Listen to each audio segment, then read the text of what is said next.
원격 교육을 위한 저작권 안내사항입니다. 저작권법에 의해 원격 수업은 수업에 참여하는 구사에게만 저작물 이용이 허용됩니다. 수업 중에 저작물 또는 인물이 포함된 화면을 무단 캡처하여 다른 공간에 배포, 전송할 경우 저작권 침해 또는 초상권 침해에 해당될 수 있으니 주의 바랍니다. 수업을 시작하겠습니다. 2020학년도 살레시오 중학교 2학기 살레시안이라는 나의 신원 알기, 살레시안은 뉴규라는 수업입니다. 돈보스코 지금 2화까지 영화를 봤고요. 제 3화 영화를 보게 될 것입니다. 그걸 준비하면서 여러분들 수업 진행해 보도록 하겠습니다. 인사할까요? 안녕 살레시오. 예, 안녕 신부님이라고 인사했죠. 두 번째 영상까지 잘 보셨죠? 네. 퀴즈 대회 한다고 여러분들 말씀드렸어요. 예, 상금 준비되어져 상금이죠. 상품 준비되어져 있으니까 동영상 잘 보시면 좋을 것 같습니다. 다시금 되새기기 늘 이야기하잖아요. 나부터 시작하자. 나부터 먼저 방역수칙 지키는 건 매우 중요하다라는 것. 예, 마스크, 세면과 손 씻기, 많은 곳 가지 않기, 오도 연락하는 건 다른 사람 만나지 않게 하는 것입니다. 자율격리, 자가격리 분명히 필요할 때 해야 된다는 걸 잊지 않으셨으면 좋겠어요. 다시금 되새깁니다. 영상 한 개 있으니까요. 41초짜리 영상이니까 해이해진 마음 다시금 다잡으면서 추수긴다 생각하시고 방역수칙 잘 준수하면서 그렇게 영상 잘 볼 수 있었으면 좋겠습니다. 영상 보여주세요.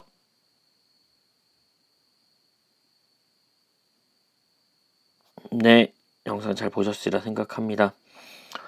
돈보스코 이제 세 번째 이렇게 영상 다시 시작하게 되는데요. 세 번째 수업이죠. 이제 3화를 보기 위한 수업이죠. 3화를 보기 위한 수업. 예, 돈보스코가 사업을 1841년 12월 8일 이후로부터 이제 시작됐다라고 말씀드렸잖아요. 그전에는 이제 아이들 만나고 이런저런 일을 소년원에도 찾아가고 아이들 길거리에서 서품하고 나서 만났으리라 예상합니다. 그 가운데에서 가장 감명 깊게 가슴 깊게 다가왔던 것들은 길거리에서 만난 아이들과 소년에서 만난 아이들의 힘듦, 그들의 어려움들 그런 것들이었던 것 같아요. 돈보스코가 이제 아이 하나를 1841년 12월 8일 날 바르톨로메오 가레이라는 친구를 만나면서 한 명에서 시작해서 수백 명, 수천 명, 수만 명으로 아이들이 늘어나는 그런 일들이 지금까지 발생되고 있다는 건 알았으면 좋겠어요. 하지만 돈보스코도 이렇게 사업을 벌리고 났을 때 돈보스코가 어렸을 때 가족도 가난하다라고 말씀드렸잖아요. 그리고 만약에 직장을 가정교사로 갔으면 돈을 좀 많이 벌었을 텐데 혼자 이제 지내야 되는 사업, 개고생하는 사업을 시작해야 된다라고 말씀을 드렸듯이 아무것도 미천 없이 그렇게 자기 일을 벌리기 시작합니다. 첫 번째 돈보스코의 걱정거리는 바로 정착할 터전이 없었다라는 건 아이들은 한 명에서 100명, 200명, 300명 그 이상으로도 늘어나고 있는데 놀 수 있는 공간이 없어요. 아이들하고 같이 지낼 수 있는 공간이 없어요. 그럼 만날 수가 없잖아요. 그런 일들이 지금 발생이 되는 거예요. 아이들이 모이기 시작하고 매주마다 아이들이 불어나기 시작했어요. 소문을 여기저기서 듣고 아이들을 아무런 구속 없이 자연스럽게 만날 수 있는 공간. 왜냐하면 다 사람이 많으면 뭐야 시끄럽잖아. 그리고 사람이 많으면 또 무슨 문제가 있냐 사건 사고. 정말 아무런 구속 없이 자연스럽게 만날 수 있는 이런 거에 관련 없이 자연스럽게 만날 수 있는 공간이 없었어요. 돈보스코에게는. 왜냐하면 가난했기 때문이죠. 자기가 물고 있는 기숙학교 성당에 이렇게 지냈습니다. 기숙학교 그 강의실에서 아이들 이렇게 만나게 됐고요. 그러다 보니까 카파소 신부님이 돈보스코를 이야기를 합니다. 문제가 좀 있을 것 같다라고 이야기를 하는 거죠. 왜냐하면 다른 신부님들도 있기 때문이죠. 기숙학교 혼자 있으면 괜찮은데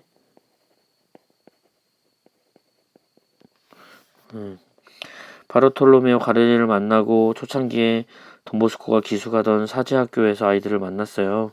숫자가 불어나자 소란스러운 소리에 다른 신부님들이 항의를 하기 시작합니다. 자신의 영적 지도자였던 카파소 신부는 돈보스코에게 더 이상 사자학교에서 아이들을 만나지 못할 것이다 라고 말을 합니다. 그리고 다시금 돈보스코의 아이들, 돈보스코를 만나던 아이들은 내쫓기게 되는 거죠. 그리고 돈보스코는 이제 바깥으로 사자학교에서 떠나게 돼서 밖에 나오게 되면서 갈 곳을 잃게 됩니다. 길거리로 나가게 되는 거죠.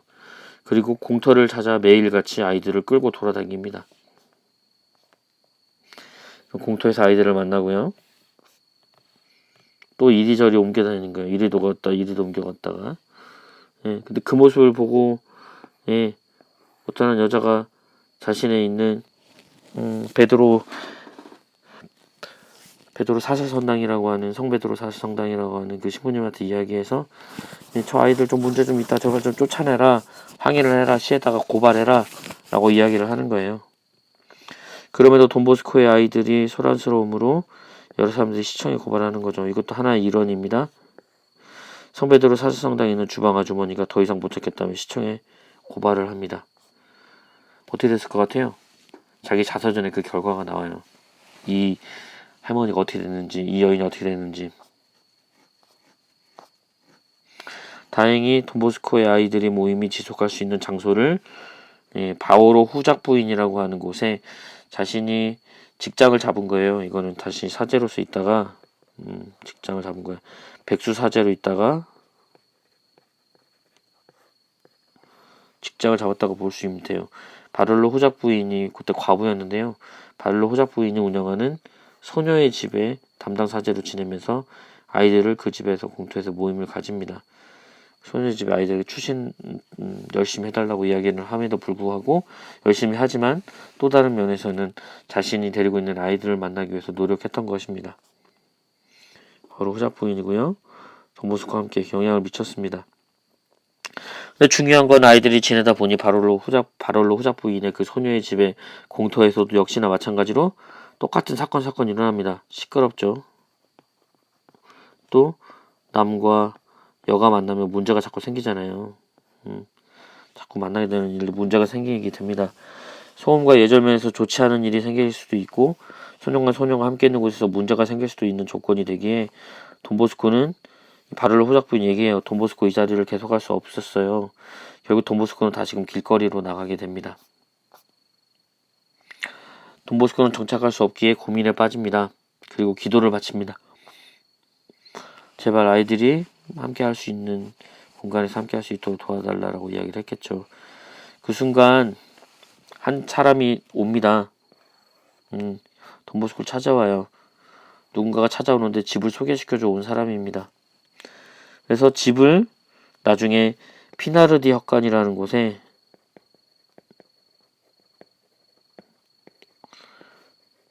갈 수 있게 된 거예요. 계약을 하고 아이들에게 이야기를 했더니 굉장히 아이들이 어떻게 하냐면 5년간의 방황을 했단 말이에요. 피나르디 헛간을 개조하여 섬으로 돈보스코 오라토리오라고 하는 곳이 생기게 되었고 아이들이 굉장히 기뻐하는 모습을 볼 수 있죠. 더없이 기뻐하게 된다라고 이야기를 합니다. 돈보스코 오라토리오는 기도하는 성당, 공부하는 학교, 놀고 자는 운동장, 그리고 무엇일까요? 가정. 이렇게 되는 거죠. 그렇게 되어져 있습니다. 돈보스코가 소년원에 가게 돼요. 그곳의 아이들은 신부님을 혐오스럽게 생각합니다. 영화 한 장면이에요. 고해성사 볼래라고 얘기하니까 와 무슨 고해성사 뭐냐고 얘기하면서 쫓아내요. 그럼에도 돈보스코는 그들을 포기하지 않아요. 사회의 어른으로서 단 한 사람이라도 이때까지 그런 대우를 받은 적이 없거든요. 단 한 사람이라도 그들을 믿어주는 사람이 있음을 알려주고 싶었어요. 돈보스코는 그랬겠죠. 시장에게 소년원의 아이들을 데리고 야외 소풍을 가고 싶다고 말을 하는 부분도 있습니다. 이건 다음 화에 보게 될 수 있나요? 세 번째, 이번에 보겠군요. 시장 외에도 많은 사람이 돈보스코가 미쳤다라고 이야기를 합니다. 마차를 가지고 와요. 그래서 정신병원에 보내려고 하는데 돈보스코가 그걸 알고 친구들을 태워다 보냅니다. 감옥에 있는 아이가 단 하나라도 도망가려면 어쩌려고. 아이들이 데리고 소년원에 있는 아이들, 갇혀 지내는 아이들 바깥으로 소풍을 데리고 나오고 싶어 하는 거예요. 근데 그랬을 때 가장 걱정이 뭐예요? 탈출이죠. 100명이 나갔는데 100명이 복귀하지 않을 시 문제점. 그냥 자유로우니까 감옥에 있을 이유가 나는 없다 생각해서 탈옥을 하는 거죠. 그 자리에서 벗어날 수도 있었습니다. 단 그래서 시장이 얘기해요. 단 한 명이라도 도망가면 돈보스코가 대신 감옥에 가라고 이야기를 합니다. 돈보스코는 흔쾌히 승낙을 합니다. 시장이 돈보스코에게 제안을 하죠. 돈보스코는 오케이를 하는 거예요. 네, 그리고 이제 소년원에 있는 아이들을 데리고 바깥으로 나옵니다. 그리고 어디 한적한 곳에 가는 거예요. 이제 소년원에서 지냈던 에피소드에 대해서 말씀드리면, 그걸 데리고 나갔잖아요. 데리고 나갔는데 돌아올 때 되니까 숫자가 2명이 없어. 근데 조금만 기다려주세요 라고 이야기를 하고 난 다음에 몇 분 지나지 않아서 2 아이가 옵니다. 그리고 나서 이렇게 얘기해요. 돈보스코 믿어줘서 감사하고 남은 연기 자기가 다 채우러 왔다라고 이야기를 합니다. 그리고 이제 돈보스코는 이 시장으로부터 한 살의 이야기를 듣는 거죠. 어떻게 그렇게 할 수 있었느냐라고. 바로 아이들에 대한 믿음이 그렇게 할 수 있었다라고. 내가 그들을 믿어주고 있다라는 것들을 그들이 아는 것, 그게 아주 중요한 거예요. 우리 아이들에게도 역시 선생님이 그래야 하는 게 마땅한 거죠. 여러분도 친구 사이에서 그런 관계도 굉장히 중요하리라 생각합니다. 단 한 명도 도망자가 없이 모두 소년에 복귀했고요. 아이들을 믿어주는 어른, 내가 너를 믿어주는 친구, 이렇게 된다면 그 친구 관계가 아주 끈끈한 관계가 되리라 생각해요. 믿어주는 것에서 큰 효과를 여기서 발휘를 했습니다. 오늘은 여기까지 이렇게 수업을 진행해 보고요. 다음 시간에 이번 주까지는 경제적으로 어려웠는데 피나르디 헛간으로까지 정착하는 것까지 봤잖아요. 굉장히 가난하고 빚에 맨날 껴안고 책상에 빚이 그렇게 있었대잖아요. 돈보스코의 후계자가 그 빚을 정리했던 사람인데 그 빚을 청산하느라고 굉장히 힘들었다라고 이야기를 합니다. 경제적 위기 외에 돈보스코가 하는 사업 안에서 나머지 3가지 위기가 이렇게 주어져 있는데요. 그 영화는 그 부분은 나중에 말씀을 드리고 영화 제3부, 제3화 영화를 보도록 하겠습니다. 영상은 한 42분 정도 돼요.